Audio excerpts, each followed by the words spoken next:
Nous l'évoquions en introduction. La dynamique du dossier fait référence à l'évolution d'un dossier.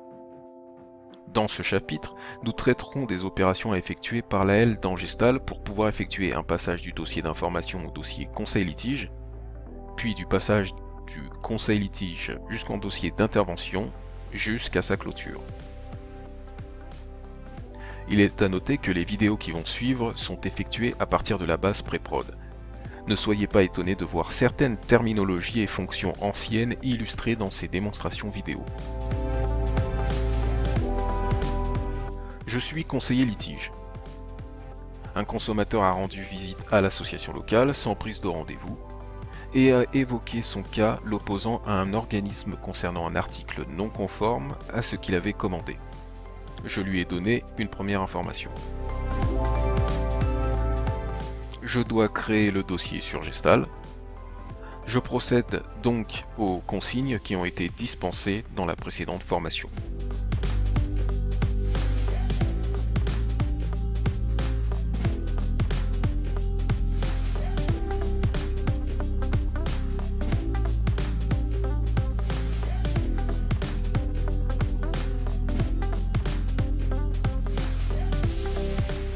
Lorsque je crée mon dossier, je peux observer que son niveau est à information. Je ne le change pas. Et j'inscris les informations demandées pour ce type de dossier.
Je laisse le champ accessible en ligne sur non, mais si je le mets sur oui, le consommateur aura la possibilité d'échanger avec moi en ligne depuis une page internet.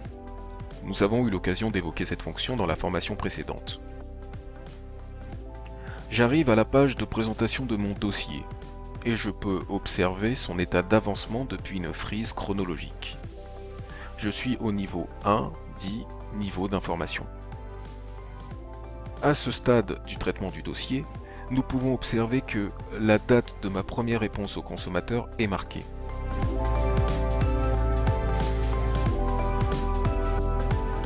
Nous pouvons aussi constater que le consommateur n'est pas adhérent. J'attends du consommateur toutes les pièces pour compléter le dossier. Et d'études approfondies des pièces d'un dossier, je passe ce dossier en conseil litige.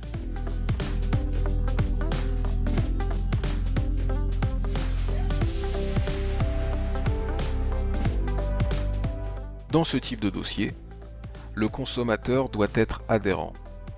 C'est dans la plupart des cas le ou la chargé d'adhésion qui est préposé à l'enregistrement de ce statut. Dans ce type de dossier, certains champs obligatoires doivent être remplis. J'ai désormais la partie adverse, je peux l'inscrire.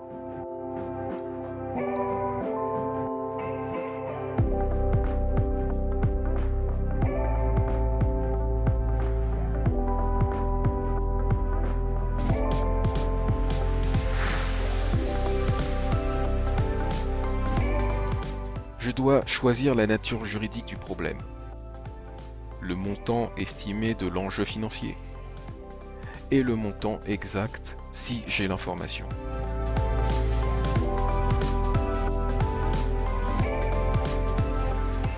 J'inscris mon nom comme étant la personne ayant reçu, le consommateur, et j'enregistre.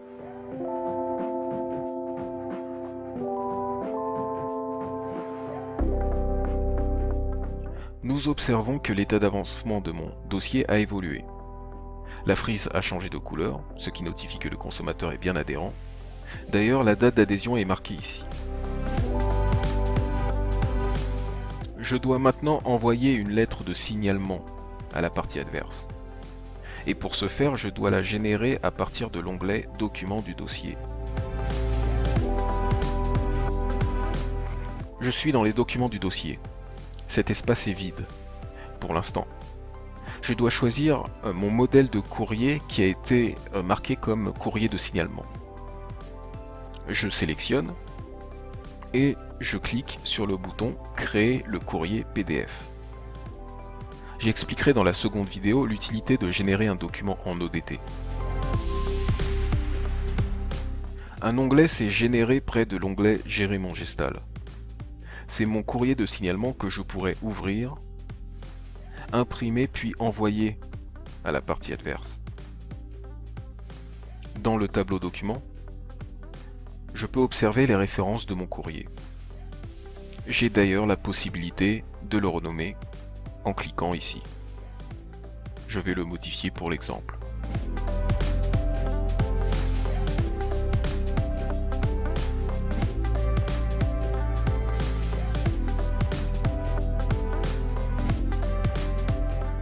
Je constate que le document est accessible en ligne, c'est-à-dire que par défaut, le consommateur peut avoir connaissance du courrier que j'ai généré s'il y a son adresse email dans sa fiche personne et si le dossier est accessible en ligne. J'ai la possibilité de supprimer le document en cas d'erreur tant qu'il n'est pas posté. Mais je suis un bénévole consciencieux, je ne clique pas sur le bouton. J'ai parlé un peu plus tôt de poster le courrier. Ce bouton ne permet pas de poster un courrier, mais de faire évoluer mon dossier en indiquant à Gestal avoir bien généré mon courrier de signalement. Je clique sur le bouton. Je dois confirmer mon action. En effet, le système m'informe que, passé minuit, je ne pourrai pas revenir sur mon action ni supprimer le document. Je valide. Le statut du document a changé. On le voit avec la petite enveloppe.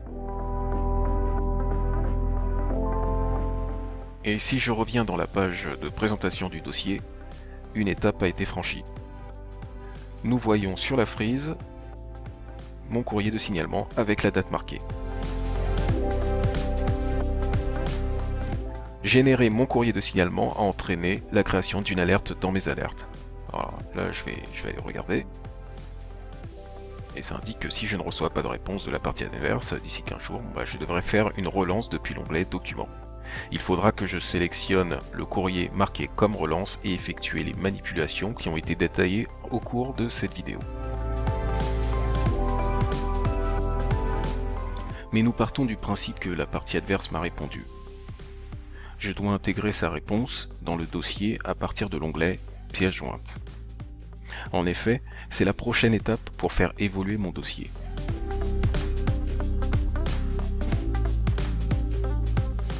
Je vais charger la réponse de mon ordinateur vers le dossier. Et je vais nommer ce fichier réponse de la partie adverse. Puis, je dois cliquer sur cette liste déroulante et marquer ce fichier comme étant une réponse à mon courrier de signalement. C'est-à-dire que je vais faire comprendre à Gestal que j'ai bien reçu une réponse de la partie adverse. Donc je vais choisir cet intitulé. Puis je clique ici.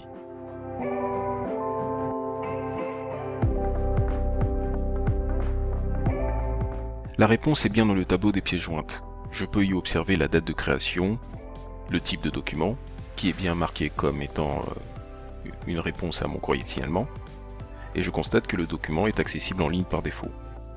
Je le laisse comme tel. Avec le bouton crayon, je peux aussi renommer ma pièce.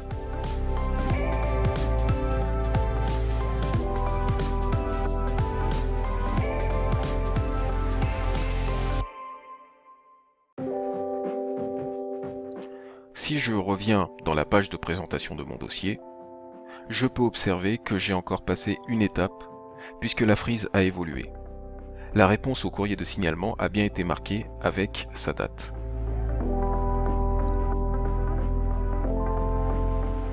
J'ai passé toutes les étapes d'un dossier information et d'un dossier conseil litige. C'est-à-dire que j'ai recueilli toutes les informations nécessaires pour passer les différents paliers de ce dossier. Du moins, du dossier information à dossier conseil litige. C'est-à-dire que du coup, j'ai recueilli les éléments partie adverse, l'adhésion, mais j'ai aussi généré le courrier de signalement et j'ai bien marqué en pièce jointe la réponse de la partie adverse dans mon dossier.